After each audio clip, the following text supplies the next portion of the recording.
happy to welcome you all today to our amazing event. We from the European Symposium are delighted that so many of you came today and are interested to hear and talk about the EU, and especially to discuss the theme of our event today, EU economics, a recipe for Commonwealth. But before we want to start the event, we want to thank all the amazing people who always supported us, gave us advice, and who made this event possible. So we first want to thank Olga Hein, François Collin, Philippe Auster, and the whole HEC Paris International Office, who were always there when we needed them. Please, a big applause.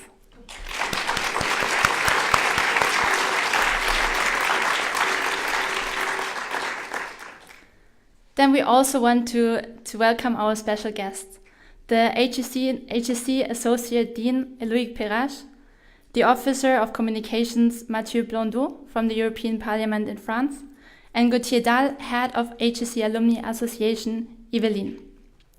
Moreover, we are more than delighted to introduce today our amazing speakers, who have years of experience dealing with topics related to the future of the EU.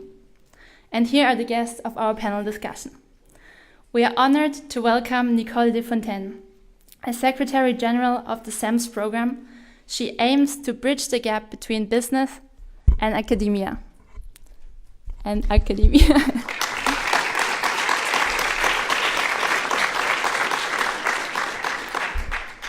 In her profile in the Financial Times, she emphasizes how important it is to dare to make your dreams reality and to show students the impact of their decisions and to encourage them to think long-term and care for society. Today is the perfect day to have her on our discussion to understand which impact our generation can have for the future of the European Union. We also want to introduce Monsieur le Ministre Pierre Moscovici. He is currently the European Union Commissioner for Economic and Financial Affairs, Taxation and Customers.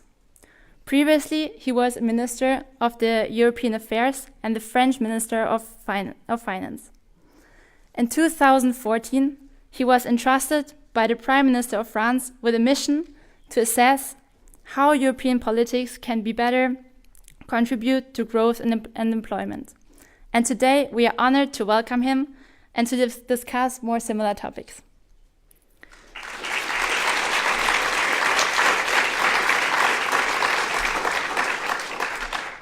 We are also proud to welcome HEC alumni Philippe Odo. He is the managing partner of Odo, a Franco-German private and investment bank, which he has led to sustainable success. Besides his position at the Odo Group, he is also engaged in many non-profit organizations. He has led the company in many cross-border acquisitions. Thank you very much for being here.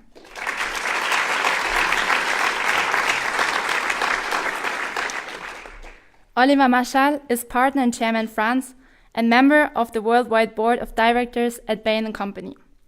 He is a leader in Bain's retail and private equity practices, and he was also recently nominated as global leader in consulting. He stated that it is part of his role to influence others about political topics and to inform and engage them.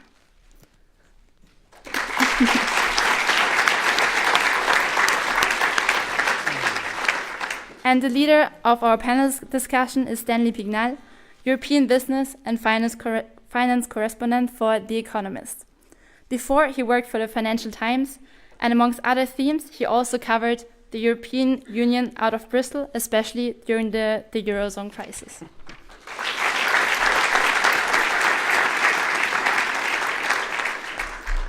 But now the big question is, why did we invite all these people here today to have a panel discussion about the European Union? When I joined HEC Paris, I was amazed by the diversity of people that I met, and I wanted to learn more about their backgrounds, their culture, and their interests. But every time when I started talking about politics, a lot of people got disinterested and bored. And when I asked them, they told me that politics were not transparent and not responsive, and that they couldn't change anything anyways. And this attitude results in many young people not engaging anymore and not voting at all. in the European elections in 2014, only 28% of all registered young voters under 24 voted. Only 28%. And in our increasingly and more polarized world, where China and the US are strong and unified economic nations, it even becomes more important that we stand up for a united and joined Europe. And to help us connect again and to understand why a strong Europe can only exist when we all start engaging again, we founded the European Symposium last December. This initiative, from students to students, aims to promote European integration by establishing Europe as a constant factor of thinking in future leaders. We believe that it is absolutely imperative to regain trust in a democratic process and finally also in the European Union. And to enable our discussion today, we encourage you to ask questions via Pigeonhole. So you can all take your phone and you can go on the website pigeonhole.at. The access code is HEC 2019. As we said before, this debate is from students to students. So we are going to have the power today to decide what is spoken about. And I will be joining this discussion and be the voice of all of you. So the debate will last for around 2 hours and we will try to cover most of the questions. Afterwards, there's going to be a short Q&A and also networking. Again, we are very happy to have such high-profile people and experienced speaker to join us today to our discussion. Especially that we have a panel discussion and not other channels like social media, who often give us a very one-sided view or twist the words. But today we want to bring you all together to sit on one table and discuss the European Union face to face and to understand the importance of our generation to reconnect and to engage again. Thank you very much.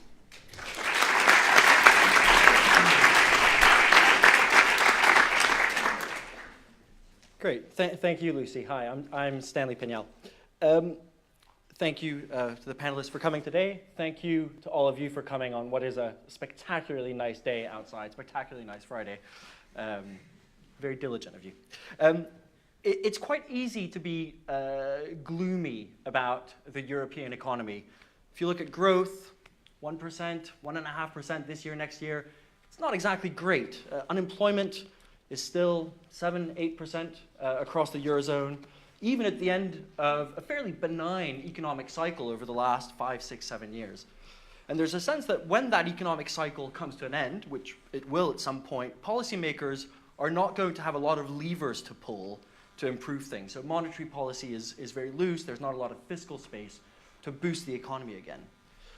Business is, how many people can name an exciting European company of a scale of a Google or a Facebook or an Alibaba or a Tencent?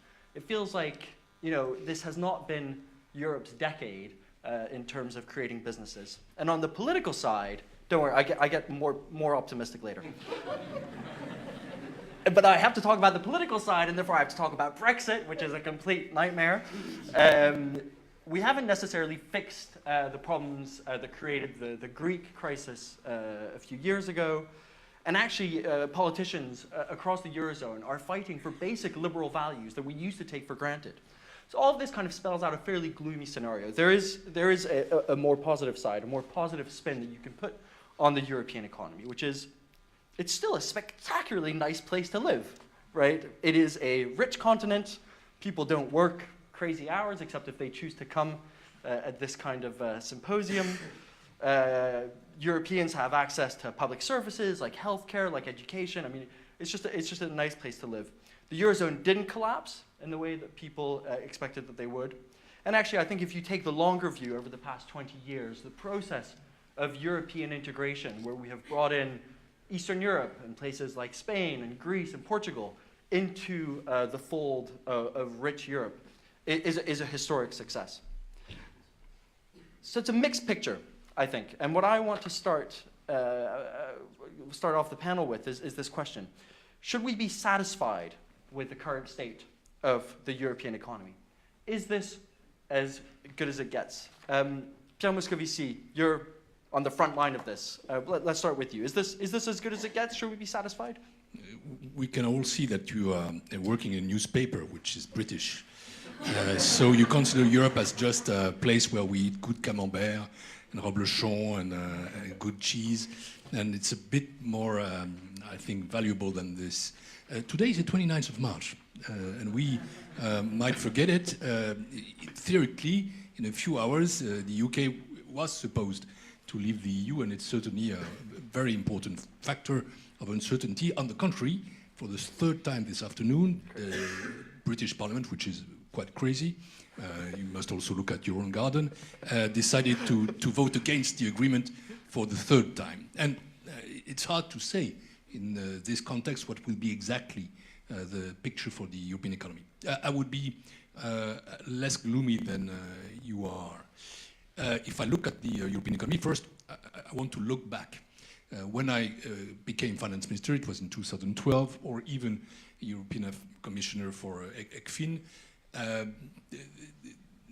the financial crisis was still there. We were very close to Brexit, and unemployment was over 10%. There were something like 15 countries which were in excessive deficit procedure. Public debt was much higher. And 5 years after, or 7 years after, doesn't matter how you count, the picture is, of course, much more satisfying. You are right, we are now in a slowdown. And this slowdown is hard to predict. As a matter of fact, we don't know if it's 1%, 1.5%, and there, Brexit, of course, is one of the factors. This slowdown comes especially from the slowdown in the world economy.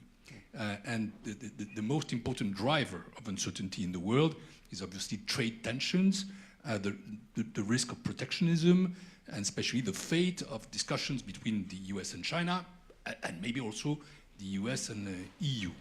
And as we are in Europe, especially in the Eurozone, very open countries, then we are supporting the weight of this risk. So we are now in a situation where, yes, growth is slower, but it's still positive in all EU member states, which was far away from being the case 5 years ago. We are creating a lot of jobs in the EU. We never had so many people employed. It doesn't really indicate what quality of jobs we are, but we didn't have, never in the history, as many jobs as today. Unemployment is still too high, but diminishing, of course, and the labor market is really feeling better than a few years ago. Our deficits have gone down. There is no more country in excessive procedure in the Eurozone. The average deficit is not 3%, not 2%, not 1%. It's 0.8%. Public debt is now down also in almost all countries. It's not the case with Greece, with Italy. France should take care of its own public debt, even if the spreads are very secure for this country. And so there are also good news, and I would mention the last one, or two last ones. The first one is that we have solved the Greek issue. Greece is now out of the program and at the core of the Eurozone and capable of delivering on growth and jobs. And I think we have strengthened our tools in order to face the next crisis, which will happen once. And I would just mention the fact that we have now tools to exert budget surveillance. That's part of my job. It's the Stability and Growth Pact, which is quite efficient and powerful tool. And second, we have launched a banking union, which is not complete, but which I think is making the banking case much more secure than it was a few days ago. The balance sheets are better. We have supervision. We need to enhance resolution, and we are trying to do that in the next months to come. So I don't want to sound over-optimistic, but I think that I wanted to correct that gloomy picture. I'm also conscious, of course, of the problems we still have, productivity, which is too weak, public and private debt, which we need to look at very carefully still. We don't have, it's true, also those internet giants, and we need to think about in the next mandate of the Commission, Council and Parliament, how to create European champions. If you look at our industry, we must certainly revise the rules of competition in Europe. They are efficient to protect consumers, but they are not as efficient to create industrial giants. We need to address the issue of the GAFAs, so-called GAFAs, as well through tax, but also through industrial policy. And we need to address one very big issue. You were mentioning the fact that few youngsters voted in 2014. Youth unemployment is still way too high in the EU, and the quality of jobs for the young people is way too low. So this picture is half and half. My friend Christine Lagarde, and predecessor as finance minister, often says it's time to repair the roof when the sun is shining. I would say it's high time, because there are a few clouds, and even in some of the rooms of the house, there are a few drops of rain. Right, so we still need to reform. Structural reforms are necessary. Doesn't mean structural reforms always pain. We're not going to have pension reforms each year. We're not going to have labor market reforms each year. But we need to think about structural reforms of the future. How to develop education, innovation, research, to develop human capital. And you mentioned the mission that I did for the Prime Minister. It had a follow-up at the Commission's level, which is the Juncker Plan. And we need to develop our tools to help strengthening investment in Europe, because we still have an investment if we compare ourselves to China or the US. Sorry, I've been a bit too long, but I wanted to correct. But it's also true that it's a nice place to live, Europe. And I would add one last word, sorry. As Commissioner, I represent the Commission and the EU at the G20 level. And the G20 financial ministers meetings, and also at the leaders meeting. And one must be conscious of what the world looks like today. At the table of the G20, it was not the case 7 years ago. You've got a lot of illiberal Democrats, Democrats who don't like freedom. President Xi, President Putin, President Trump, Prime Minister Modi. We are waiting for President Bolsonaro. We've got the Hair Prince of Saudi Arabia, and a few other very nice people. And on the other side, you've got the UK, Germany, France, still Italy, but we need to be careful about that. You've got the EU, as such, the European Commission especially, and you've got two countries which we share a lot of values, which are Canada and Australia. This world is changing, and in this world, we need to have a united Europe, because this is a continent not only where there are nice places, but where you don't have death penalty, you've got equality between men and women, you fight against all discrimination, you fight against climate change, you have a high level of social protection and education, and it's worthwhile defending this model. It's precious. I know it's under attack, but still precious. And probably for the next elections, I think it must be one of the strongest arguments of those who say vote for pro-European parties in order to have a European Parliament which is massively pro-European and not nationalistic or populist. All right, very strong way to get us started, and you've touched on all of the themes that we're going to elaborate over the next hour and a half. Let me come to you. You're a banker. No industry is more exposed to the economy than banking. It's a bellwether industry. What do you make of the European economy? Do you think this is as good as it gets? Where do you see things going? Where would you like things to go? Well, maybe I'm yeah. Maybe I'm going to begin to say a few words. I'm very happy to be here tonight. This afternoon, the sun is shining, but it's a great opportunity for us to speak about our boutique. It's a Franco-German boutique. We are very excited to meet you, all of you. We are hiring many talented, and we want to hire the best one of you who have a lot of energy to speak and to work with a high-growing company who needs young people. I have his email address. If anybody wants to send their CV directly, just come see me afterwards. So it's fine. We have a great story to tell. Maybe if I'm going to surprise you a little bit. We are with young people, And I think the growth is coming from young people. It's key when you see Japan, it's an issue. There are not enough young people. We probably don't have enough young people in Europe. And that's probably on the long run a big issue. I don't know if we have to make all of us small babies or if we have to organize a better immigration, but we have seen, you know, in the US that there have been, until now at least, a country where very open to good immigration. And that's probably what we have to have in mind. In the long run, we have to have new, good, talented people who bring energy. With young and good, talented people, you will create jobs. You will create growth. And that's really what we need in Europe to grow more. And I'm convinced about that. And it's true for our group, for our firm, it's good for our country. I'm sure it's true for Europe.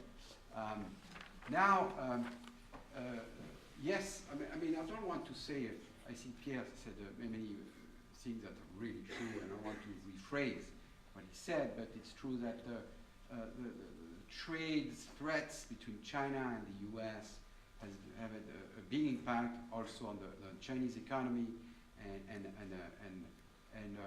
you know, Europe, it's at least, it's a lot of our export, much more than what we can imagine. And we have a trade surplus on the Eurozone at least, and in Europe, and we have a very open economy. So trade is certainly has a big impact. What I can say is markets were really down at the end of the year. They rebound. I'm quite happy about it. I don't necessarily know who is buying, because in fact, where the good news are, probably coming from central banks. Central banks have economy, politics that is going to... This one's louder. This one was not working? Yeah, this was good. Ah, bah voilà. So you... Stop the game. It was okay. So you didn't hear anything, or did you hear something? Okay, good. Okay, good. So then what I was... so markets were really gloomy at the end of the year. They rebound. Great, because central banks have done everything they can. Because probably we are going to have a good issue between China and the US. It has obviously a very big impact on the valuation of the markets. But then I think the market so far didn't take into account a hard Brexit. So it's quite interesting to see that the financial markets are convinced that the British and the European are going to find an issue. I don't know how. Everybody wants to talk about Brexit. My next question will be about Brexit, because Okay. everybody's clearly dying to talk about it. Okay, but just wanted to say about the financial markets, I think the financial markets didn't take into account the fact that there is a potential risk of Brexit. Let me go to Olivier Marchal of Bain. You are in the business community. Kind of what are you hearing about all this? Are people optimistic? Are they satisfied with the way things are going? You know, where do they think, and where do you think the improvements are? Thank you, Stanley. Do I have the same problem? I think so. That's Yes. Thank you, but since Mr. Odo did that, I think I have a right to take 30 seconds to pitch Bain to this community, to say that I'm very happy to be here. Some of you may know that I'm actually not an HEC graduate, but an ESSEC graduate. I'll give you, I know, I'll give you a few reasons to give me an apology for that. The first one is that HEC is critically important to Bain. Number one recruiting school in France and growing like that globally. Two, Bain & Company has been at the board of the HEC Foundation for more than 20 years, and I sat on that board 10 years. And finally, very importantly to me, my daughter graduated from this school last year, but more importantly, she was not always very active at HEC, I must admit, but very active in one particular association where she was the only woman, and that's Le Zinc. Le Zinc, for those who don't know, Pierre, is the association on campus which is known to, it's an important responsibility, supply and retail the HSC community with fairly significant quantities of beer every week or every day. So very happy to be here. To get back to your question, and first of all, I do agree with Pierre's statements. You know, it's not perfect, but when you look at the data, it's actually pretty good on many dimensions. I don't know if it's a half full, half empty glass. But at the same time, I've never been as concerned. I was born with the creation of the EEC, you know, basically. I have a bit more history than you. I think I've never been, including in 2008, more concerned for Europe than I am now. And it's actually not for economic reasons. It's for socio-political reasons. And the best way I can describe my nervousness, and it has actually nothing to do with Brexit or even the upcoming European elections. It is the fact that there is a paradox, a sort of divide. You know, on one hand, including in the worst years of the last 50 years, we never had so many vocal critics of Europe from within the European community and from many, you know, countries, and that's called populist movements, but it's not just populist movements. We have that, and at the same time, I don't know if you saw the picture of the London protest 10 days ago. It was just amazing, seen from a helicopter, 1 to 2 million people in the streets, you know, to protest against Brexit. And at the same time, I saw some stats recently from the EU. In last year, the euro, and it's a stat that has been followed for 20 years, reached a record level of popularity for EU citizens. So you have a divide with people who, you know, spend their time making Europe the scapegoat of many problems, and at the same time, people that are really, you know, very supportive of Europe. So we have that that paradox and that divide, which I think is extremely worrying. And you know, my convictions is Europe has done a lot of good to Europe. It's been more challenging, I think, since the 2008 crisis, but it has a lot of good to do to Europe in the coming decades. It takes time. Europe is a slow, progressive, step-by-step construction. You need to think decades, if not centuries, for Europe to be really a strong construct.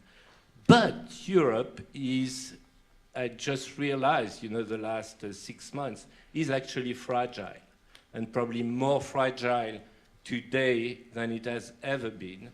And I think, back to your comment earlier when you make your intro, I think a lot of the responsibility for what is going to happen in the coming few years is actually with your generation. You know, you mentioned some figures. The most pro-European in Europe is your generation, the 18 to 32. Not in all countries, but in many countries. That was the case in the UK. And that generation doesn't vote, or not enough, at elections in general and at the European election in particular.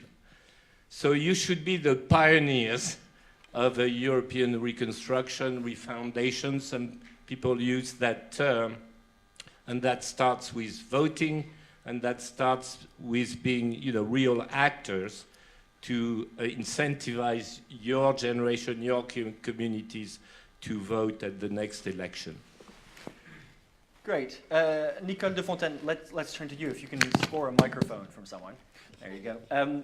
We've talked a bit about integration. It's a political process, but actually it also happens at different levels. And I know at SEMS you have some European wide and global sort of integration elements that you wanted to bring up. But Yeah. tell us a little bit where you stand. Yeah, thank you. Yeah, it's a fantastic opportunity indeed to discuss with young people about Europe. I think a couple of months before the elections, it's super, super important. Is it working? Yeah. Yes? Great. Yeah, I think for your generation, maybe, things which are a fantastic outcome of Europe, you don't even realize, like the ability for all Europeans to work in any European country. For your first job, for instance. I don't know what will happen in the UK, probably it's not going to last, we don't know. But at least in continental Europe, it's a fantastic opportunity. And I don't know how many will graduate in a couple of months, but you may start your job very easily. If you have an EU passport, you may start working in Sweden, in Italy, in Germany, in France. It's a fantastic opportunity. And I would say, indeed, you asked me about SAMS. For SAMS, it's even more a fantastic opportunity. And are there some SAMS students in the room? Yeah, a couple? Good, great, fantastic. Indeed, I don't know if you're aware that SAMS was probably the first European degree and is still the most integrated European degree that exists in Europe. In French we say les gens heureux n'ont pas d'histoire, and I think it's something like, there is nothing to say about happy people. And I think this is what a bit the case of SAMS. I don't know if even at the Commission, do you know SAMS? Is it something that you're familiar with? Not so much. Yeah, it's what I thought, unfortunately. So SAMS was, yeah, probably not only for you, unfortunately. SAMS stands for used to stand for Community of European Management Schools. It's now a global alliance, so we call it Global Alliance in Management Education. But indeed, at the end of the 80s, when SAMS was created, it was really with a very, very strong desire to contribute to the Europe of education by developing a European curriculum, contributing to the Europe of business, because companies were with us from the very first day in this adventure, and they were very, very keen to have students with a more international outlook, ready to work in different languages, with different cultures, and so on, and this was pretty new at that time. But also, I would say, the Europe of citizens, with indeed educating young people who felt, naturally European, and with a great pleasure to discuss with and interact with as many nationalities as possible. And I would say today the world is changing fast. For your generation, Europe also has to represent the future.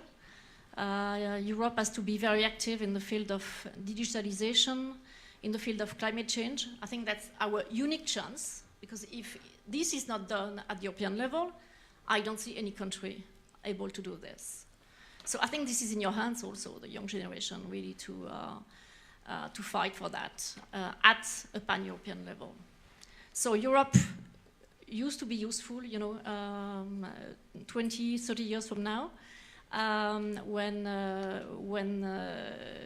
with this ability to work in any European country. But, I think your generation must think Europe.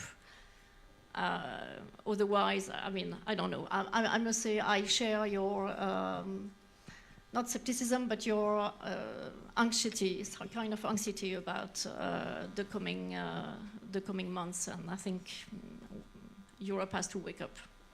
This is what I would like to say. All right. Well, you talked about free movement, and everybody's mentioned Brexit so far, so it seems like it's a reasonable place to start. Are there any British people in the audience here? Yeesh. You might want to avert your gaze for the next few minutes. I don't think this is going to be pretty. I grew up in France, and I always remember the kind of French people looking to Britain as a place that was just so sensibly governed.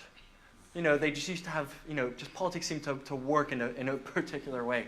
And now, I think we think exactly the opposite. I want to touch on Brexit beyond what we're seeing today, which is very difficult to make sense of, what it means for Europe. Britain's been an important voice in Europe, always a little bit outside, but always weighing into the debate, a liberal voice in not always a politically, economically liberal continent. So I want to get a sense, starting from a political sense of, you know, what Brexit means, not for the British, but for the Europeans. And then from the rest of you, you know, what it means for your constituencies. Is it something that is going to be a one-off and we'll get over it in 6 months, or does it have an enduring effect? Pierre Moscovici, why don't we start with you? As I'm not neither an ESSEC nor HEC alumni, I answered your question as a good pupil, and I talked about economics, but I want to share with Olivier some anxiety on the political side, and Brexit is part of it. When I look at Europe, I really was born in the year of the foundation of the EC. It was in 1957, and so I've been through a lot of periods as a member of European Parliament, as commissioner, minister. I'm for 25 years now in European politics. I never was in such a crisis. The economic crisis basically is over for the time being. But we are now in the most difficult political time we ever had, with people turning themselves against Europe, moving back to nationalism, to populism, refusing democracy. Mr. Orban speaks about illiberal democracy. He means that, okay, you come to power through the polls, but then you seize the power. You threaten the independence of justice. You refuse freedom for media. You are fighting your opposition. And this is a wave which is progressing today. I don't think there will be a majority of populists in the next European Parliament, but there will be a surge. And for that, the pro-Europeans now need really to fight hard. And I think there is a logic in the end, because if the economic crisis is over, the scars, the wounds of the political crisis are here. Look at les Gilets jaunes. I've been for 20 years an MP in this country, from the east of France, from people who produce cars in Sochaux, Peugeot. And they came to the plant with their cars to produce diesel cars in their own diesel car. Well, reducing the speed limit or enhancing the price of diesel is something they don't like. And they vote for the National Front more and more in the last 20 years. And now it's not exactly the same. There are Gilets jaunes. There are now inequalities in Europe between countries, between regions, inside regions, between social groups, which are unstandable. And if we are not capable of reducing those inequalities, then I'm worried about the future of Europe. And this stands also for the Eurozone, because I'm totally dedicated to the Euro, but if it's always the same which feel they're winning, whilst the others feel they are losing, we will have a social, a political problem. Why I'm starting by that? Because I think Brexit is part of it. It's the British way to express nationalism. To be clear, the ground was paved for decades. If the British political class would have said 20 years ago that EU is fantastic, that the place of the UK was in the Eurozone. I was a Minister of European Affairs in 1997, and it was the time when Tony Blair was Prime Minister of the UK. He tried for a few months, and then Gordon Brown told him there are a few conditions, 5 conditions that are not met, and it was over. If the British media, except the economists... It's difficult not to think that was the right decision in retrospect, no? I mean, certainly in Britain, they looked at the Greek crisis and thought... it's political. You know, you could advocate that the place of Greece is not in the euro. But as you said, today the popularity of the euro was never so high. And if Prime Minister Tsipras, who is now a good friend of mine, changed his mind, it was precisely because the Greeks told him, the Greek people, okay, we want to be on the left with you, but we want you to be capable of staying in the euro. And so this work was not done in the UK. Neither the media, neither the political class. There were a lot of fake news in this campaign, but also before. And so now, logically, the UK should exit the EU, although there is still a possibility that there is an extension that paves the way to who knows what, maybe a remain. If on the 12th of April, finally, the decision is to extend the period, then there will be elections in the UK for the European elections. There will be a commissioner in the next commission. There will be MEPs in the next parliament. And, well, after that, you were talking about those million people demonstrating in favor of Remain. I don't know what will happen. But I think that losing the UK is a big loss. It's a big loss for the UK because economically they would be much better in than out. And that's why Philippe was right to say that it's one of the biggest uncertainties. And today, on the 29th of March, after the third refusal of the vote, the no deal is, I would say, more and more likely. Yeah. It can happen. I'm not saying it will happen, but it can happen, obviously, and we need to prepare for that. And it will also be a loss for us. When I say loss for us, I mean for us in the EU, and especially for those who are French, to be true. Because it's a decisive partner for defense. As I said, decisive partners in all multilateral problems, in G20, G7 issues, on fighting tax avoidance, for example. It's one of our closest allies. It's, like France, a permanent member of the Security Council. It's the other European nuclear power in the EU. So we will need, whatever happens, to redefine a very close relationship with the EU, with the UK. And I would say that even if the UK finally, I regret that, is out of the EU, it's still a European country. And we must absolutely work on that. But as you said in the beginning, I was always a great fan of the British democracy. My example when I was young and looking at politics was Benjamin Disraeli. Today, the British Parliament is just crazy. And the Conservative Party is just mad. And Madame May was wrong to privilege the unity of a party which was deeply divided to what happens to the whole country.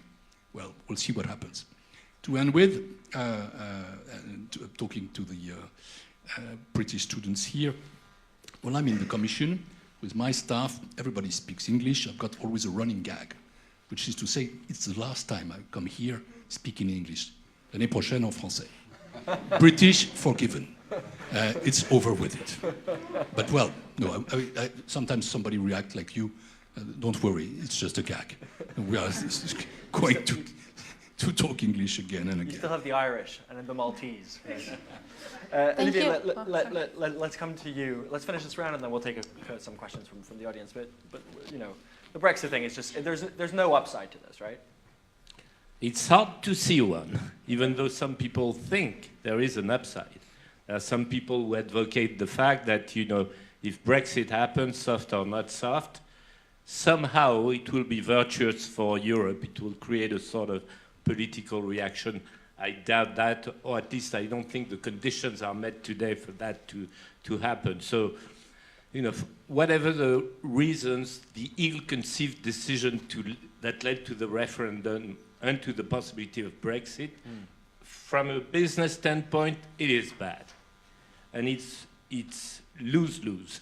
It's bad, as you mentioned, for the UK. You can argue about the figures, but probably 5 points of GDP over a period of time. It's bad for Europe, not as much, but it's bad. A Brexit with a deal is bad, a lose-lose. A Brexit without a deal is very bad, and it's a big lose-lose.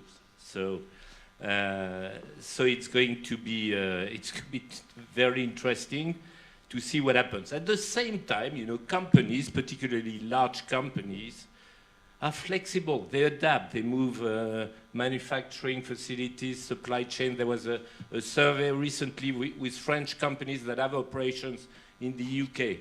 42% of them are considering relocating some activities or have started to do that. That moves fairly quickly. Same with financial jobs, I'm sure, in the banking industry. So I'm not concerned about large corporations. I'm much more concerned about small, medium companies that don't have that ability to adapt. To me, the question is more, how do you get out of that corner, which is a lose-lose corner? Bad things, not to use another expression, happen sometimes. Mm-hmm. And we are in that situation. Is there a virtuous exit? Yeah, there is a fairly high probability of a hard Brexit now, we can think. But if you're trying to be pragmatic and rational, which has not been the case so far in the Brexit adventure, you would say, okay, let's take, first scenario, let's take our losses. Brexit is very likely to happen, but if we drag along and take too much more time, there is a cost linked to waiting. And therefore, let's force Brexit, soft or not soft, quickly, and then we'll reinvent ourselves on both sides. And there is another scenario, I think, which is to say there is a cost of waiting, but it is worth investing it. If we give 12, 18 months to the process through what I would call smart procrastination, then we might recreate the chance of maybe a second referendum within that horizon, which would reshuffle the cards, because I agree with you. The Europe without the UK is an issue. It's a big loss. Philippe, let me move to you. I'm just going to take a wild guess that you're also not a fan of Brexit. You can imagine that as a fan of a Franco-German European guy who has worked for his entire life in the financial markets, going on a regular basis to London, made a trading scheme to be, I used to be a blue button, a jobber. So, London is part of my education. And London is a great financial market, will stay a great financial market, and definitely it's not good for anybody.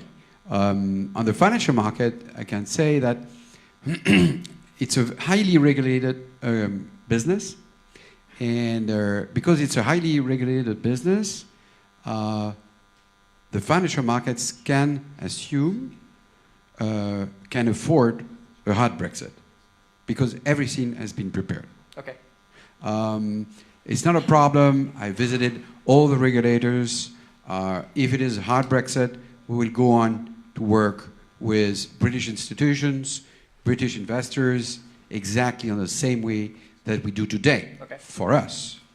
It is true that many investment banks are going to have to move people into Europe. And for me, in fact, it's good and bad. It's a judgment, it's a crisis.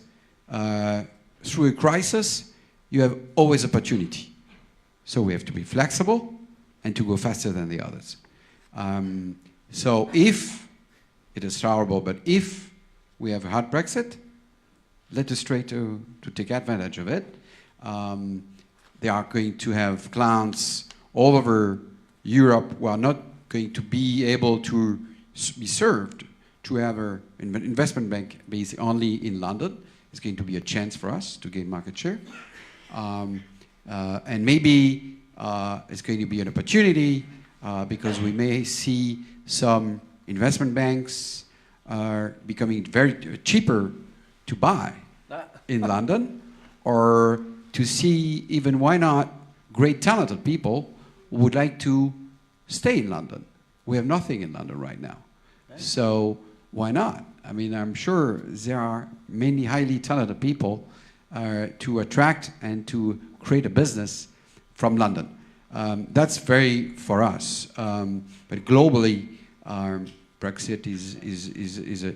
We have been the only one who have done research on hard Brexit. Hard Brexit will cost, as you said, probably at least 5 points of GDP during maybe some years in the UK, and probably 1 point of GDP on Eurozone. And some sectors are going to be hurt, like automobile sector, like in banks, like some sectors, not investment banks, but some banks, and some sector, aerospace, is going to be really hurt. We have tried to think about one sector who could take advantage of the Brexit. It was telecom. Telecom, because maybe being not part of the Europe anymore, then they're going to have the roaming, you know. Oh. They're highly costly. That is the only industry. It's terrible for consumers. Yes, but good for that's the only industry where we could imagine an advantage with Brexit. So it's a bad, and everything is bad. So it's only bad news. But let us think about good news and about unity. I think our group is very interested in general about the Brexit topic. And can I just get Nicole to jump in first and then get questions? Because actually we've heard a think lot about the Mr. business side and the Moscovici financial has side, but actually Brexit is also it's not a human tragedy, but it just seems like a setback that is a shame. Absolutely. And when you think of the image that it conveys on the solidity of Europe, outside of Europe, it's pretty bad. And when you see the difficulty of and that's an euphemism, of the British Parliament to find a way out, you wonder how you could ask such a question via a referendum. Because already the member of Parliament cannot find a solution, so how come can you ask such a question via a referendum? I think, democracy, of course, the UK is a very old democratic country, but when it goes to direct democracy with referendum, I think this is not the same story. And my feeling is that only in Switzerland it works very well, with those votations in the canton. People have been used to this for decades, and they are very sensible in the way they answer the questions. But I think on issues so serious and so complex, that was crazy. And indeed, people didn't measure the consequences. They had no idea. As you say, there were so many fake news. And indeed, for the university sector in the UK, they are traumatized. They really wonder what's going on, what's going to happen. They represent, I think, 950,000. They employ in the UK. The university sector represents 950,000 people. So, for the country, it's really very bad. And I think with the European programs in research, they're expecting over 1 billion euros. And for the 2 coming years, and they don't know what's going to happen. And this is bad for research in the UK, but then it's bad for research in Europe. So, yeah, and of course, when it goes to mobility, already we have many alumni, of course, working in London. Very few UK alumni, actually, because, the Brits don't speak 3 languages, and that's probably also one of the explanation of Brexit is this feeling that they don't need to speak languages, to learn foreign languages.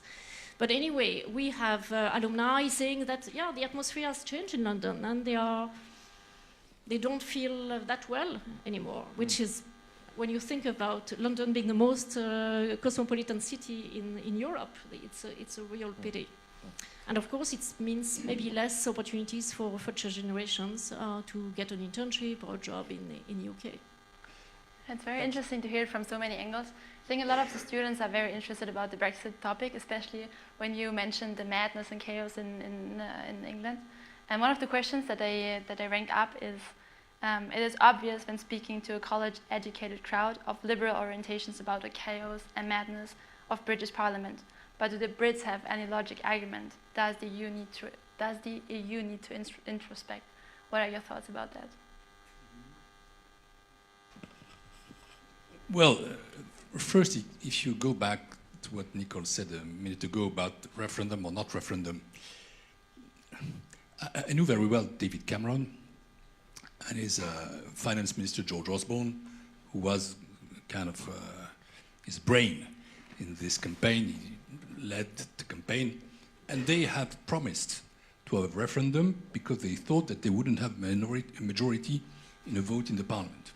And for a surprise, they won the majority on their own, and they had to respect their word. And I remember I came to London, I went to see George, and I told him, you know, you shouldn't have a referendum on Europe because you don't know exactly what the question is, you know what is the answer, and the answer is no. In this country, we have had 2 referenda. The first one in 1992, 51 versus 49, for the Maastricht Treaty, and another one to establish a constitutional treaty. It was in 2005. It was a rejection by 55%. But I wouldn't criticize the referendum as such. The problem is that the Brits were not informed of what would follow up the referendum. Logically, when a country votes and says no, then supposedly the day after, you leave. The problem is that we have so many interlinks that we need to revise all our agreements, and it represents hundreds, thousands of pages, a lot of treaties, and that's why this negotiation dragged for so long and lasted for 3 years, which is rather mad. And since the beginning, for me, in my view, the story is quite simple, and that's why we cannot find today a solution. Brexit means Brexit. If you're out, you're out. And logically, for a Brexiter, the no deal is not a problem, shouldn't be a problem. Remaining is remaining. That means you're in. And we are trying to form a square circle and to find a way to be in, at the same time being out, to being out and a bit in. And that's why the British Parliament, when he submitted to 8 votes, 7 on Tuesday, 1 today, always says no. And that's in the situation we are. I would follow Olivier by thinking, that's a personal view, that's not the view of the Commission, that smart procrastination would be better. And that if there is no solution, the European Council, which will meet on the 10th of April now, just 2 days before the 12th, might give an extension. Of course, there is a cost for that, but it's also a way to muddle through and to make things clearer in the UK. And I then come to the answer on your question. What strikes me is that it's, as all countries in Europe now, a divided country. If you're from London, you feel a stranger in your own country. 70% of the Londoners voted Remain. If you're a young girl or guy under 25, you feel a stranger in your country. 70% voted for Remain. It's the aged population in the more rural areas or in the post-industrial areas who voted for Brexit. If you're a Scotsman, Scotland voted 62% in favor of the Remain. You also feel that you're a stranger in the UK. And one of the follow-ups of Brexit might be that the independence is a temptation for Scotland, and then asking to join the EU. I think that all those consequences should be mixed up, that there should be a discussion in the UK about what it means really. Because when I said it's our interest to have the UK in, I'm deeply convinced that it's also, and maybe mostly, the interest of the UK to stay in. And it's now time to counter the fake news and to explain and to rebuild a common narrative. We can have a narrative at 27. Okay, they're out, then let's unite more. We can have a narrative at 19, the Eurozone, because I think that's really the core of the Europe of tomorrow. But who knows? We can rebuild a narrative at 28. But for that, there needs to be a huge change in British politics, and especially a huge change in the Conservative Party. But let's be frank, I'm a social democrat.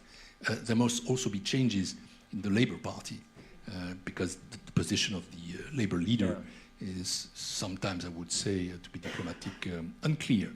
But we have that work to do. And even if there is Brexit, I want to express some optimism. In 10 years, 15 years from now, there will be different politicians, and there will be a young generation. you will come back. With a rebate. With a rebate. That's another point. Let's get rid of those rebates. I want my money back. All those filling things, special agricultural. The problem is that the UK, if it stays, needs to become at last European. A real member. Yeah. Can I just flag an issue, because it's going to come up, and if Britain has European elections, UKIP will probably come top, as it did last time, especially with the country so divided.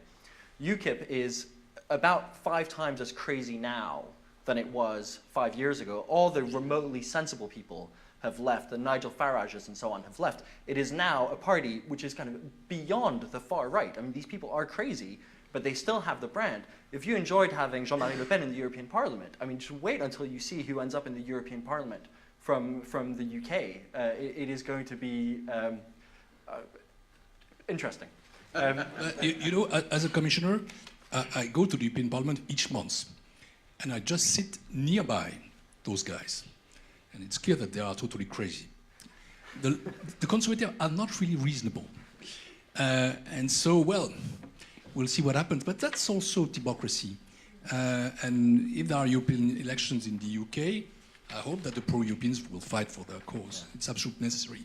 You must not leave those guys be the front runners. Can I broaden this question? Actually, I want all of you to intervene. Brexit is perceived as being in this kind of Trumpian, populist rise and so on. Presumably, this kind of thing could happen in other European countries. I mean, nobody's going to try Brexit now. They've seen what's happened in the UK. But this populist mood is not just a British mood. I mean, taking into account the question that Lucy was asking, we are presumably going to have more of this kind of thing, right? This is bad news for the rest of you, right? I don't want to speak all the time. I just want to say one sentence on that. Sure. I think that after the 3 years of negotiations for Brexit, one thing is sure, is that nobody wants to exit because it's a nightmare. And that was the aim of the Commission. It's a very strong vaccine, those negotiations and the incapacity to get out of it. Very briefly on Brexit, because actually I do want to move on to the rest of the European economy. This is what happens with Brexit, is everyone talks about it all the time, and we talk about nothing else. But a few thoughts on the kind of the inequality and how that and populism, yeah. Maybe, which we see in pretty much every country in Europe. Populism, sorry. Let me take just a minute to mention a French journalist, François Langlais, that you may know. He wrote one of the most fantastic books I ever read. He wrote it in December of 2006.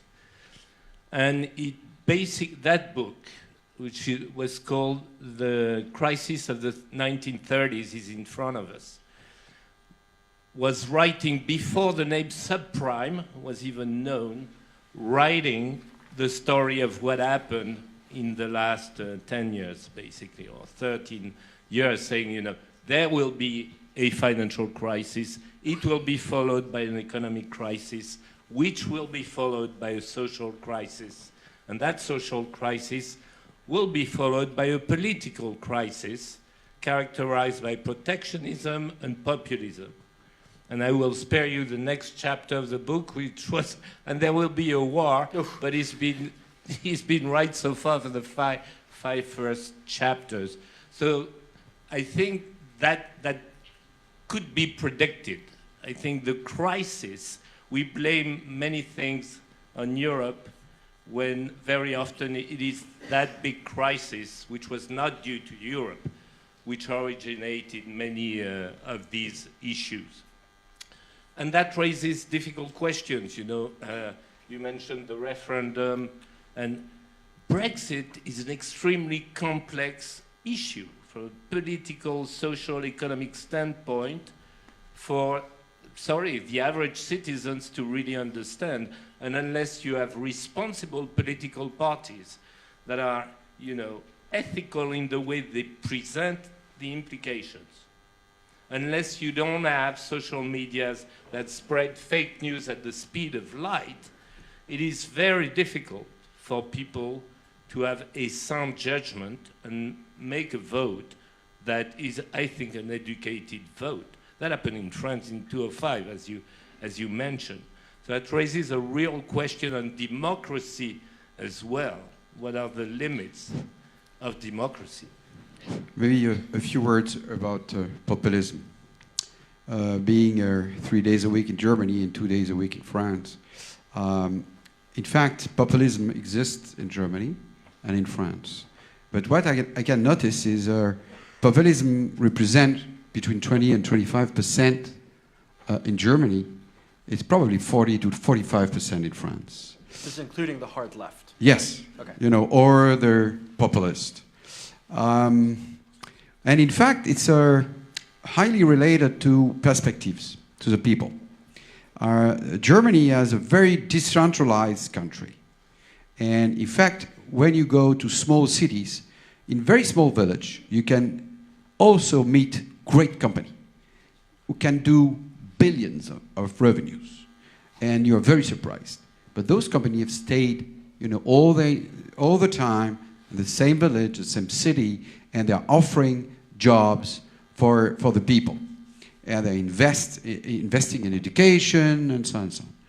And populism is increasing in France because it's a highly centralized country in Paris. It's the same thing in London. And in the UK, London is so centralized. Everything is, you know, attracted by London. And the rest of the UK, if you go to Manchester, to Leeds, and so on, you see how the people are really poor compared to London. And I think that's one of the issue. The other issue is technology. Things are moving very fast. You have the world in your hands. You can go everywhere you want. When you see technology, innovation, you see opportunities. It's great for you. It's fantastic. You are in a time of the life of the world which offer you many, many opportunities. But you have many people in small village who are afraid because they don't know what's happening, and they realize that they are not going to be able to be part of that game. And that's the people who are, you know, going on the street and taking you know, the yellow jackets, and it's something true in France. It's also another way to be true in the UK. And part of our duty is to take into account that people in many parts of the world and see that people on one side are richer than the others, but what is even more important is the perspectives. Many people have the feeling that their kids are going to be poorer than themselves, and they have no potential other jobs. And that's what we have probably as, Pierre, that's your job, small as a politician. Maybe but all of us have to take into account that things are moving so fast that many people have the feeling that they are, you know, staying on the back of the road. This is very interesting. We also have a lot of questions regarding populism. One of the questions is, like, maybe for some of the other members, where does this populism come from if the EU economically is so strong? Does the EU run the risk of reducing the sovereignty of the people at the national level, which will then result in populism? Yeah, I was going to answer the other question, but it's very much interrelated. Yeah. I very much agree with you on the, you know, and one UK journalist had this very good expression saying the somewhere and the anywhere. The anywhere are basically you. You know, you were born in country X and you study in country Y and you're going to start your career in a third one, etc. You feel at ease everywhere. You speak English perfectly. I mean, the world is your home. That's the anywhere. And the other ones are the somewhere. And they are somewhere and they feel threatened because they don't speak English well enough, because they are very much afraid of losing their job with globalization, digitalization, and so on. And I think Europe has to provide an answer, really. And I must say that's a question that I would like to ask you as well. I mean, why this focus on the consumer in Europe? I think before being a consumer, a European citizen is a worker. You need a job, and then you may consume. But you know, all those regulations, and we've seen that recently with the tragic, to my mind, decision about Alstom and Siemens. The consumer, always a consumer, is given the priority, and I think, okay, this was in the treaties and so on, but we have to be much more flexible. We have to change the governance of the EU, and we have to provide an answer to those people who feel threatened. And I think in this campaign, if the pro-European parties are not explaining how Europe can protect them, despite digitalization, despite globalization, despite immigrations, and so on, I mean, we're lost. And it's really, really important to show that Europe can protect, can be the right body to negotiate with China, with the US, to have fair trade treaties. That Europe is the only body who can invest enough for digitalization, for having powerful startups. I think that's actually a fantastic set of comments to put to Pierre Moscovici. You have to be off, I understand. But she brought up exactly the stuff that you brought up in your introduction, this idea, Siemens Alstom, role of consumers versus role of workers. I mean, there is a sense that the balance isn't quite right. First, why do we take so much care about consumers and less about producers? It's how the European construction has been built. In 1957, with the Treaty of Rome, we created a common market. That was the name at the moment, an economic community, which became European Union in 1992 after the deepening of a single market. And so we are always in this perspective about markets. And I think it's hard to explain populism in a few words, but I would say first globalization, obviously, then the feeling that our governments at national level, but also the EU, are not capable of protecting people or giving them the skills to adapt, and that it created inequalities which are so bad in Europe, again, between countries, between regions, between people, that there is now the idea that all governments finally were incapable, that democracy is fine when it gets to vote, but when finally you don't need to have all these formal freedoms, you need to get rid about elites, wherever they come from the left and from the right. And you can see that populism is everywhere in European politics, not only among populists. I would say, in a way, the French political election is also, let's get rid of all of them. The socialists, the right, and let's move to something different. And in the second round, you had a fight between, of course, Madame Le Pen, who represents the far right, but Mr. Macron is also an outsider. And he said, an outsider, a former minister in Arc, he's not my definition of an outsider. He's not exactly No, he presented himself as an outsider. Yeah. And he also said, I'm neither from the right, neither from the left.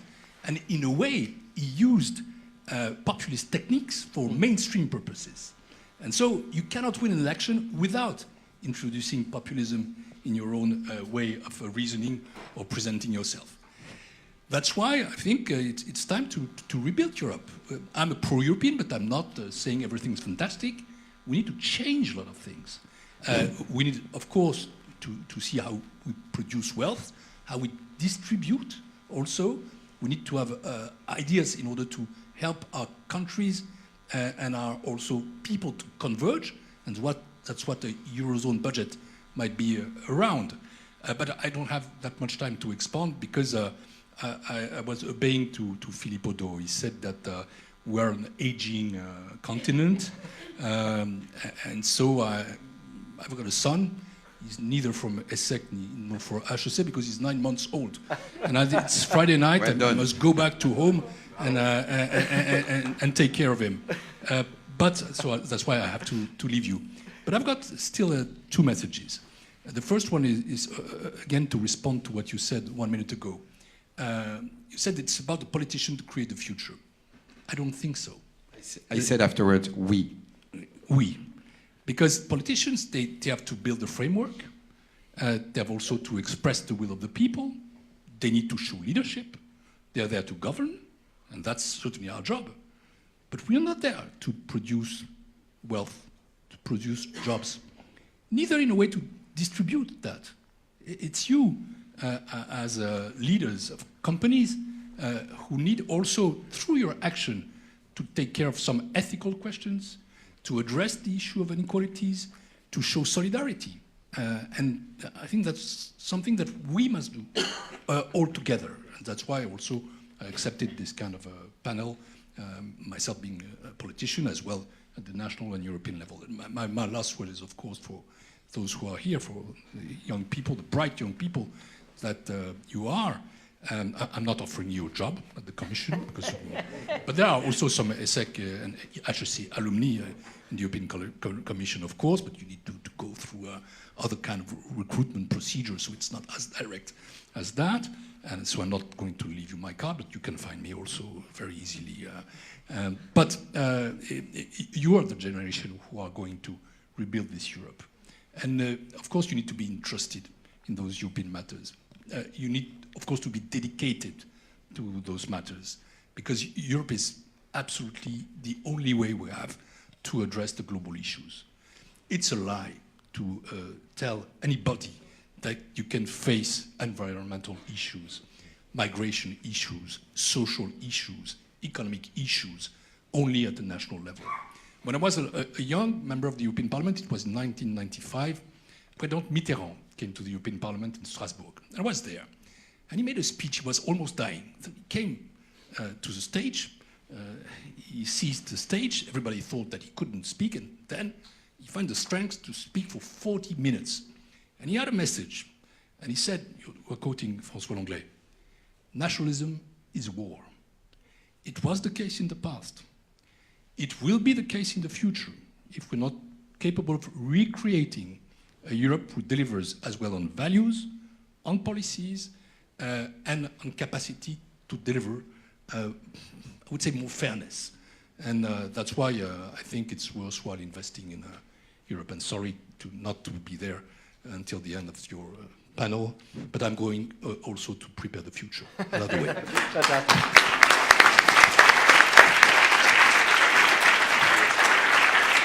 Thank you very much for coming.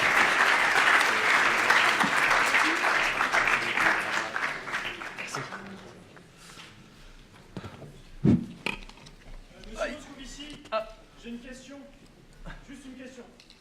Je suis venu avec mon gilet jaune quand même, parce que vous avez quelques représentants ici. Ma question est la suivante, et je m'adresse à tout le monde pour que vous compreniez bien que les gilets jaunes ne cherchent pas juste à remplir leur réservoir. Il y a aujourd'hui un monopole bancaire privé sur l'émission de monnaie, sur la création monétaire. Les États européens ne peuvent pas créer la monnaie. Donc ma question, c'est donnez-moi une seule bonne raison à ça. Parce qu'aujourd'hui, les politiques publiques, les démocraties, quand elles prennent une décision pour garantir la santé publique, pour garantir l'éducation, elles sont contraintes aux exigences des marchés. La chose la plus grave, peut-être encore, c'est les investissements stratégiques. La blockchain, la recherche au nucléaire, les domaines infrastructurels, les investissements depuis 30 ans en Europe sont au point mort. Je veux bien une question, mais vraiment une question maintenant. Donnez-moi une seule bonne raison de voir que les États ne puissent pas créer la monnaie. Ou alors, donnez-moi une bonne raison que l'on pose des gilets jaunes. Ce sont deux questions qui sont un petit peu différentes tout de même. Je vais répondre à la première, parce que la deuxième, c'est davantage les responsables politiques nationaux qui doivent, après le grand débat, fournir les réponses. Tout le monde comprend le français? No. So the question was about creating some currencies. It happens that in the past, our member states created their own currency for a very long time. It was the case until the moment we decided to create the euro. And I've been living for quite a while under this regime. And it was not a good period, and especially not for the French. I remember when I was a young civil servant in the early 90s, when the interest rates in France was some 5%. At the time we didn't count in spreads, but let's say 500 basis points higher than in Germany. How could you then invest? How could you have something to finance your own consumption? And so I think the euro is certainly a matter of stability, but it's imperfect. We need to complete it. We need to complete it especially with a budget and with also more democratic governance. But frankly, I don't regret le franc, le marque, la livre, la lire. It was rather a factor of instability than a factor of prosperity. Sorry, I have to leave. Et désolé d'avoir répondu en anglais, mais c'est la langue de la soirée. No, sorry, that's a little bit unfair. We asked Mr. Moscovici to speak in English because it's an English crowd. So you have lots of opportunities to ask questions in French, but in an English-speaking forum, it's a little bit unfair to criticize him for speaking English. Anyway, anybody else want to answer on the rise of cryptocurrency? I think it's an important question. I don't disagree. It's an important question. I don't think the minister was answering the question you were asking, to be fair. I think I would love to speak about euro. When you compare to the past, if you had a government who could issue a lot of currency, then you get inflation. And there is nothing more unfair than inflation. So thanks to a European Central Bank with a clear mission to fight against inflation, not in the hands of one government or another one, it creates a lot of stability. It creates a lot of strength. And if it is one thing that most of the Europeans like and trust, it's euro. If you go to Germany, 80% of the Germans love euro, although they had a very strong currency, but they went from Deutschmark to euro, and they are very happy. And if you go to Greece, they don't want to go back to drachma. If you go to Italy, they don't want to go to lira. And I think that's the most powerful thing for Europe to have euro, because at the end of the day, if you have people voted from populism in Greece and even in Italy, what they know, they are going to have to be around the table, taking into account they are responsible, and if they want to be still part of the game, they have to respect some rules. And it is very strong, very powerful. And that's why, in fact, I'm much more positive than we can imagine about Europe. It's because of euro. Euro is an immense strength for all of us. And Europe went through crisis, and every time we went through crisis, made a step forward. And if we go through other crises, I'm sure that Europe will go through another step forwards. So that's maybe an optimistic point of view. I can agree. And then what I would like to speak about, I don't know if you have seen a survey. It was a great survey. We Europeans, all over Europe, 26 countries. And the question was, what are you waiting for? What are you expecting from Europe? And there was 15 proposals, and everybody could make another proposal or vote. At the end, we had very clear topics. The topics was not central bank, was not defense, was not immigration. The first topic was, what I'm expecting from Europe is to help, to save the world, to take into account the issue of CO2 and protection of the world. And it was very interesting, very interesting. Number two was, what about the European institutions? We need more clarity and democracy. Very interesting. In fact, very deep to detail and very constructive. They want to have a European more related to democracy. But actually, let's get some more questions from the audience. I'm sure you have some, but also, if people just want to shout questions, the concept has been proven. I think there's one question Can before. I rebound on? Yeah. Sure, yeah, of course. No, I wanted to rebound on what you said on that broader issue of populism, etc. I think that there are different periods first of all, populism is not just about economic health of nations or Europe. There are other issues, linked to immigration, security, etc. But I think Europe has known a number of steps, but there are really two phases. One is pre-08 crisis, and you look at all the data in terms of convergence, GDP per capita, you do correlations, and the reality is that there was a strong convergence in terms of economic wealth, if you will, in Europe. Think about, what happened to Portugal the 25 years before 08. Think about what happened to Spain. Spain today, has probably one of the most modern sets of infrastructures in Europe. And the European Union played a role in that. The highest and the strongest data, optical fiber speed data transmission network is in Spain. Do you know what is the country in Europe which is, after Germany, the largest manufacturing automotives? It is Spain, 2.8 million vehicles right behind Germany, and largely ahead of France or the UK. These countries have tremendously benefited during 25, 30 years from Europe. They did that as they modernized their country in order to join the European Union and then the Eurozone, and then they benefited from being a member. And then the crisis happened.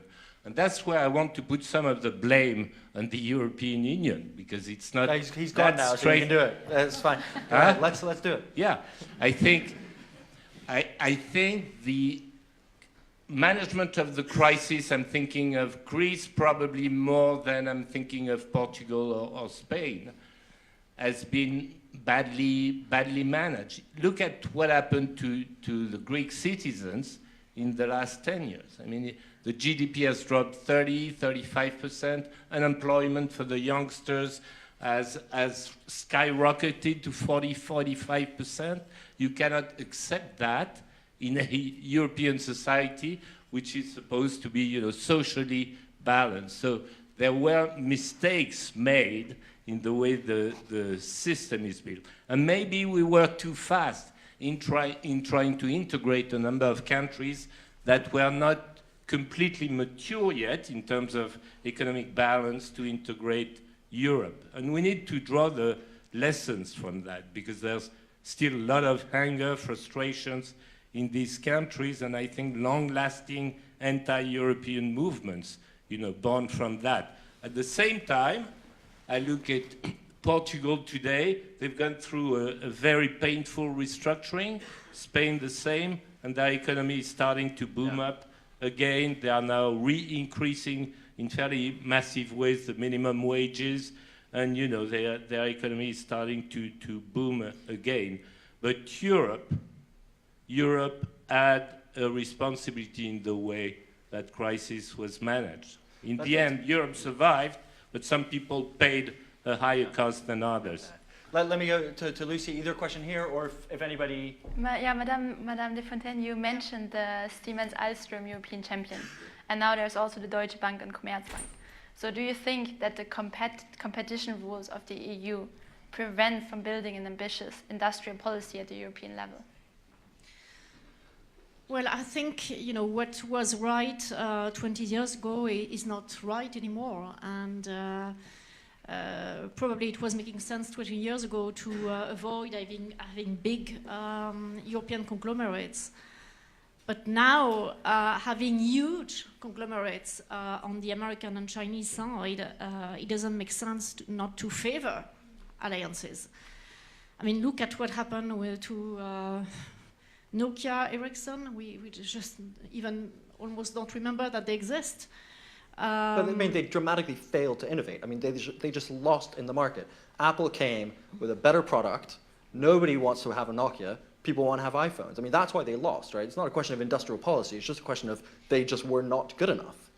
Yeah, maybe that's true in that case. But you don't create innovative companies by getting rid of competition. I mean, you create innovative companies by having them compete. The notion, so I'm just going to push back because nobody else is. Everybody seems to agree on this, so I'll push back and put the other side, which is you create innovation by having competition. The notion that you are going to have more innovation by shielding companies from competition surely is not correct.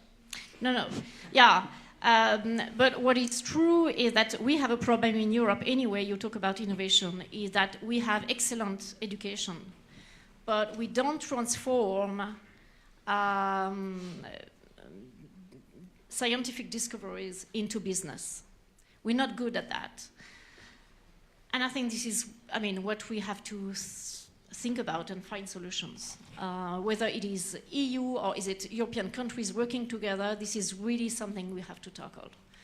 And I would say in many of our cultures, we don't push enough for entrepreneurial spirit, for risk, especially in France, for instance. We don't like risk and we don't teach risk in secondary education. And if we want to build Europe, we need to build Europe also at that level, in high school, even in primary school, and learn from each other. Now with all the virtual, digital connections, why don't we put more, French students in contact with the German students, Italian students, etc. And they would learn from each other. And they would then very quickly learn that Europe is their home, not only their national country. And that would break barriers. And I think that would help very much for developing an entrepreneurial spirit, an innovative spirit. And that would help also people to create alliances when they develop a business. May I answer to you? To be honest with you, I have a very strong feeling that many people want to create their business, and I feel a huge spirit of innovation on entrepreneurship with the young people right now. So on that basis, I'm very optimistic that there is a really new entrepreneurial spirit, and it's much faster, much easier today to raise money than it used to be in the past, at least in my generation. And number two, this issue of industrial political thing on a European level. I think it's quite interesting to hear about Alstom and Siemens. Because in fact, big political people said it's pity and so on, but all the railways in Europe didn't want this merger. Absolutely not. So it was very strong demand for every single railways all over Europe to keep competition. And if we imagine that, let us imagine that Alstom and Siemens could merge. Then they would have to take the Chinese too, because they have to have a competition. Yeah. So now, I don't know if it is so obvious, Is it a good thing to have a merger between Siemens and Alstom? It was not so obvious. The answer was not so obvious. But probably, we are probably the European Commission is quite often too legal. What is it written? We need to have a global view. In fact, Pierre Moscovici wrote a piece saying, we need to have a more political commission that can make more political decisions like that. I completely disagree with it, but yes, that's... Now, I think we have to have the right framework. We have to push the people with the right framework. But freedom to merge it's key. And the fact that at the end of the day, because you took the example of the merger between Commerz and Deutsche, is a very good example of a political issue, much more than an entrepreneurial one. And then I cannot say anything. If it becomes political, then it's far away from the business, I would say. There's been this return to this idea that politicians should have this vision. They should play the mécano-industriel, they used to call it in France. Yesterday we saw the French government quite quietly increasing its stake in Valeo, a a company, a car parts making company, that has absolutely there's no reason why the government should have a stake in Valeo. And the government is there. On Renault Nissan, the French government, Bruno Le Maire can't resist kind of going in, saying, well, this is the interest of the French in this. We're not seeing the privatizations that were promised in Germany. The Germans, who were generally quite sensible people, are also playing this game. The Italians, of course. I mean, this is very 1970s, right? This is a kind of return to a very old policy. Why do you think this is happening? I don't like when you criticize the French, but I have to admit that you're right in that particular instance. No, it's true. I mean, we have that Russian or Chinese syndrome in France, that long-term planification.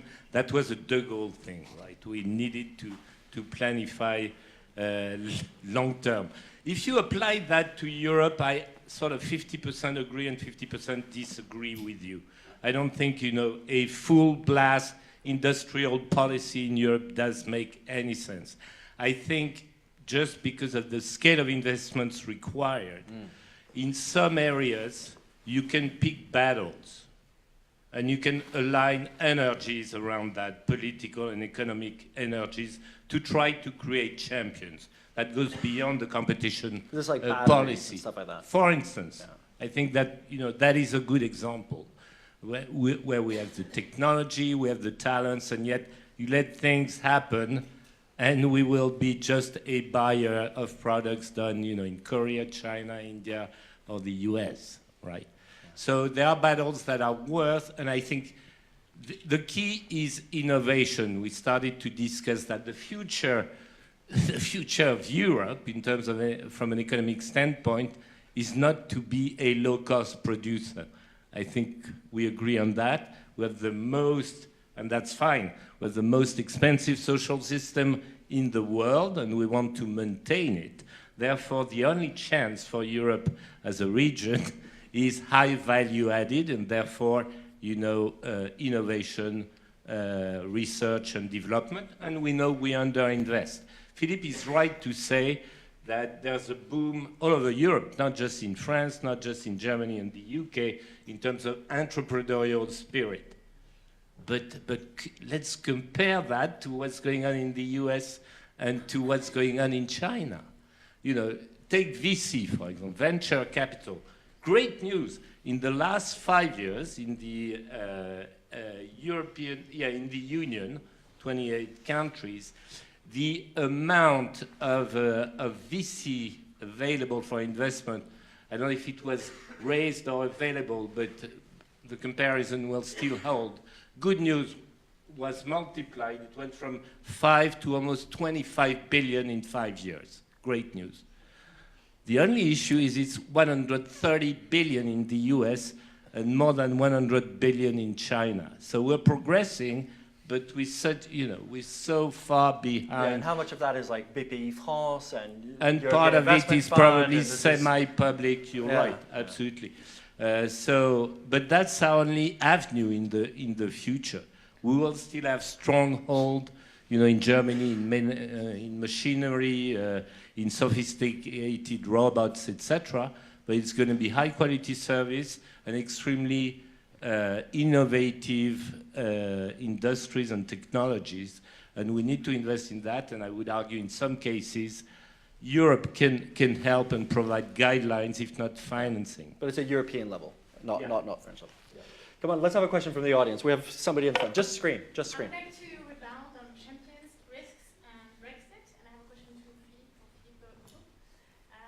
From a cross-border M&A perspective, you've been beautifully navigated the financial crisis. I would like to know your vision. How do you see the landscape of financial services, depending on if there's going to be a Brexit or not? Just quick. I know you don't. No, I would say globally, the financial sector, the banks are suffering a lot overall in Europe because of interest rates. For you to have an idea, 1% interest rates for JP Morgan represent 10 billion profit after tax. So if you imagine that there are 3% difference between Europe and the US, you have 30 billion. That's exactly the amount of profit, roughly the amount of profit of JP Morgan. Then you realize why banks in Europe are suffering from the very low level of interest rates. That's one very important point to explain the scenario and the banking landscape in Europe. Then number two, the banking are suffering from regulation and innovation coming from fintech.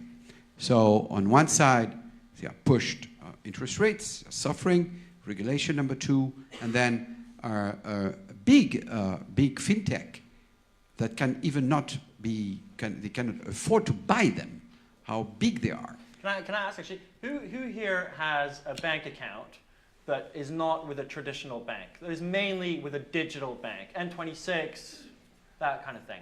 Let's see, hands up, nice and high. Yes, I'm not surprised. Yeah, you're screwed. Like my kids. No, I'm not surprised. And those banks are becoming more and more expensive, although they don't make any profit, by the way. So we are in a sector, Brexit or not Brexit, which is going to be a consolidation one. So they are going to have people who are going to consolidate, and people are going to be bought. So you have to be on one side or on the other, but many things are going to happen. It's a very exciting sectors because you have different sectors. You have asset management, wealth management, corporate investment banking, and there are as many opportunities as many traps. But I would say Brexit or not Brexit is not going to change really the thing. The regulators know how to talk together, and they speak every day. So there is a real framework. Olivier Licol, unless you have strong thoughts on European banking cross-consolidation, I suggest we get another question. Anybody? Right in front. Very loud, please. Very loud. All right, it's a question for you. Oh, Mel. Yeah, because I was surprised you would say Europe versus the UK. Yeah. As if you are not European anyway. I mean, there is EU and then there's Europe. Sure. And I think that you're like the best known innovator of all times is William Shakespeare, who is a big European, a European lover with art. You're all one thing, even if you're British, even if you're a Brexiter. And I was just wondering, listening to you, it seems to me Yeah, that okay. you're from Brexit. So the question is, why am I wrong? Yeah. No, okay. No, Britain is obviously going to remain. So firstly, The Economist is absolutely against Brexit and has always been a critical fan of the EU, but definitely a fan, right? There were things that we think should be run differently, but by and large, it's an essential project. Britain is going to remain part of Europe, and in fact, part of the Brexiteer dialogue is actually this gives us a new, better relationship with Europe. I think what I was saying is it's shorthand for the European Union, right? They're going to be leaving the European Union. There are no plans yet to move Britain, physically the country. Jacob Rees-Mogg is considering it, but yeah, no, fair point. It's a lazy shorthand. Anybody else have? Yeah. Yeah, I have a question. Nice and loud, so they can hear you in the back. So I'm a British citizen, but I live in Ireland, and anybody who knows anything about the pro-Brexit campaign will know that it was born out of what people call fake news in terms of news law. So we saw red buses that told British citizens that your EU money will be redirected towards the NHS. Don't you think there should be more kind of culpability for people who have essentially brought about a movement born out of lies? That's a good question. Should we put Jacob Rees-Mogg and Boris Johnson in prison? I'm just in a roundabout way. Do you know who the first journalist was who basically started this fake news stuff out of Brussels? It was Boris Johnson when he was working at the Daily Telegraph. And nobody cared about what was happening in Brussels at the time. This is in the 90s or something. Started basically going on this bendy bananas thing. And really kind of developed a very popular, successful sideline, getting on the front page of the Daily Telegraph, saying, these crazy bureaucrats, look what they're up to. And then it, obviously helped his career down the line. what do you think? Should politicians be held accountable for the decisions they have made? Oh, it's a very good question, and it's probably I don't have the answer, but I definitely think why the people who have the truth are not loud enough, and that's really a question, man, and it's a very important question at the end, because even if I may, Donald Trump is still president of the United States and have a good chance to be reelected.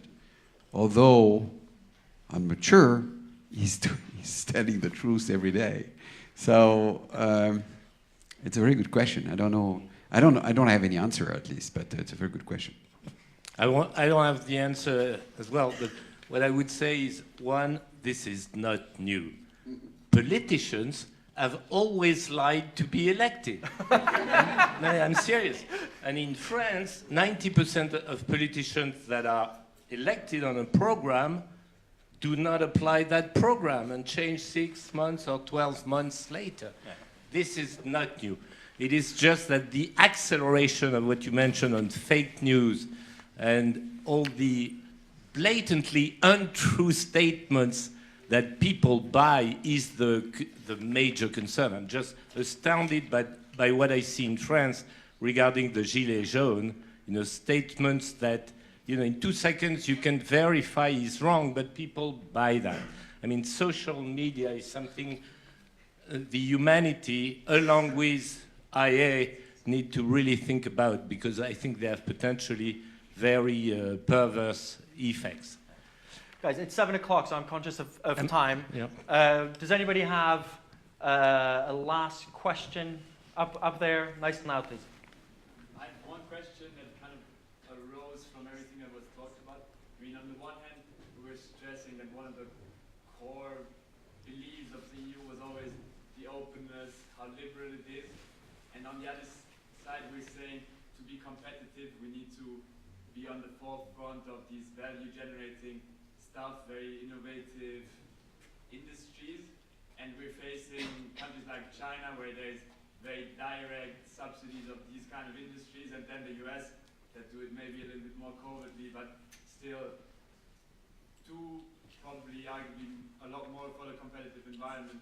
And so for me the question that poses itself is like, are we doing it, are we approaching it wrong? Like, should we also be more acting towards that, or like should the European model adapt to the new international environment in China and the US? Excellent question. Fantastic question to actually wrap things up. I'm arbitrarily going to start with you. Arbitrarily. Well, first I would say that it is absolutely imperative that the EU invests more in education and research and in all those new fields like digitalization, health, climate change. That's really a question of survival for the competitiveness of the European economy. And today, the EU is doing better, I think, with their research, European Research Council. They have increased their budget, but certainly it's not enough. And also, I would say that, what you say is that the world is going faster and faster, and those competitors are very agile. I think we have to be very agile as well. And when I look at the EU governance, I mean, I'm very puzzled. The fact that the unanimity vote is required in so many decisions doesn't make sense. I mean, of course, out of 28 countries, there is always one who is against. I mean, just to look different even sometimes. So it doesn't make sense. You need to have, of course, absolute majority, maybe 2/3, 4/5 in some of the decisions. I mean, in the SAMS Alliance, we use for the most tricky, most important decisions, like admission of new universities, we use a 4/5 majority, and that's enough. So then you don't have a veto. You cannot, you cannot put a veto on a decision. That's one. Second, I think we must introduce more democracy. I mean, and rebalance. This is something we've said for years and years, but rebalance the role of the Commission vis-à-vis the Parliament and vis-à-vis the Council. In which direction, sorry? I mean, more power to the Parliament? Yeah. Okay. Yeah, because it needs to be a democracy, and in a way, I'm a bit. I was a bit sorry that the idea of Macron to have European list was not adopted, because then people would have, they would have voted for a project, a European project, extreme right, extreme left, or right, left, middle, or whatever, but they would have voted for a European project. Right now, unfortunately, people vote on national issues. And that's a pity, because then they don't recognize themselves when they look at what's going on in Europe, what is done. Of course, they cannot recognize themselves, because they did not even elect the people. They elected the people for different reasons. So that creates a lot of, unclarity about what's going on, who decides, what project. So I think to me, governance is absolutely key, and we need to change that. Can I rebound? I absolutely agree with you. Europe needs a strong China, and China needs a strong Europe in a universe where everything is fair and balanced. But in Europe, in order to get to that, we need to reinvent governance. I'm going to be very stupid now. I'm a consultant, and Europe is a sort of big multinational organization. First thing I see is we have 28 shareholders. All of them have one vote. All of them have one commissioner. Just to be clear, I love the Baltic states, 3 Baltic states. They have more commissioners than Europe, than France and Germany combined, which are probably 50 times bigger. Yeah, but the Baltic commissioner is like in charge of paper clips, right? Whereas the... well, not always, but you get the best talent by doing that, one. So I would think, that governance need to be completely changed. Secondly, I would ask, what is your strategy? What is your vision? And do the stakeholders understand it?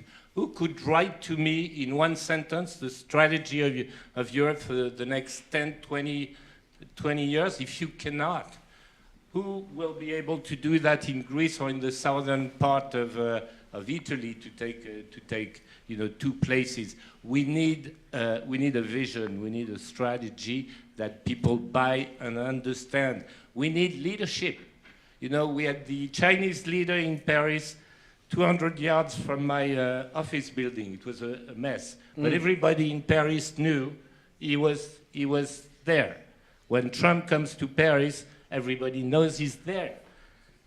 I'm sorry, but when the head of Europe, of the Commission, comes to Paris, nobody even knows. Yeah. We need, Kissinger used to say, Europe, great, but who should I call? What is the face of Europe? But in fact, Juncker was in Paris last week, right? Yeah. He really was to meet. Yeah, he was to meet Xi, and nobody talks about how he was there. Nobody. There was no coverage, and you need that. I think you need leadership, not to manage. You need leadership to carry the message. That's very important. And finally, I'll complete with that. If I'm a consultant assessing that weird organization, I will say your marketing is rotten and you need to reinvent it. You sell the euro as a product and that works, people buy it. But everything else you do, people don't buy, don't know, don't trust, don't. So I think there's a transformation required and definitely a reorganization if we want to have what we all want, which is Europe survives and Europe goes further in terms of being good for its people. Interesting. You have the last word. What a great honor. We can dream about Europe. It's alphabetical, really. I think we need a defense. The US have their own agenda. Europe didn't realize that the wall disappeared in '89, and the US have their own agenda, and we have to take our future into account. We have to realize, and then we have to understand that we have to have our defense. And number 2, which kind of defense. And I think it's a lot related to data. I think we have to reinvent ourselves to think about property of data and to understand and to have a kind of internet security or IT security on a global point of view in Europe to understand what's going on there. And if it is the last word, that's what I would say. We have to reinvent our defense altogether. Thank you very much. Thank you very much for your last words. With this, we're going to close the event. We are very happy that so many of you came today and are actually interested in talking about Europe and getting to know more about also our association. We have some last words that we want to tell you. If there are still any open questions, especially to Moscovici, we are making sure that we're going to answer them and post them online. So if there's any open question, you will definitely get an answer for them.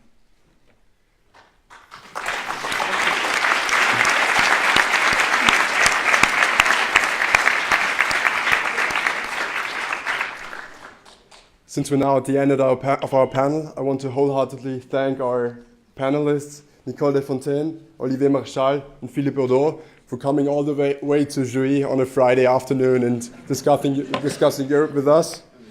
As Lucy already mentioned, also Pierre Moscovici is willing to answer all your questions. Just send them to us and we will forward them and send you the answers as soon as we receive them. Also, please give our moderating team a big hand of applause. Stanley Pignal and also Lucy Kleber, who did it the first time today.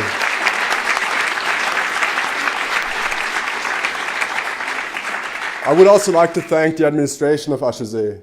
We know we caused a lot of headaches and we're very thankful, but still you supported us all the time, and without all of you, this wouldn't have been possible. You helped us with the guests and getting everything done. You thought about the things we didn't think about. So please, a big hand of applause to the administration of HEC.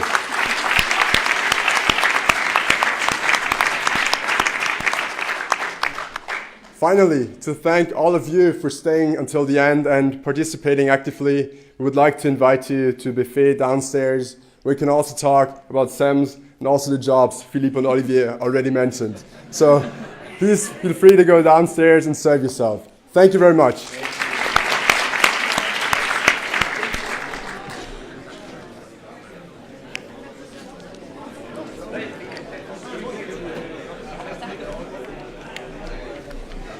Die Leute müssen woanders rausgehen.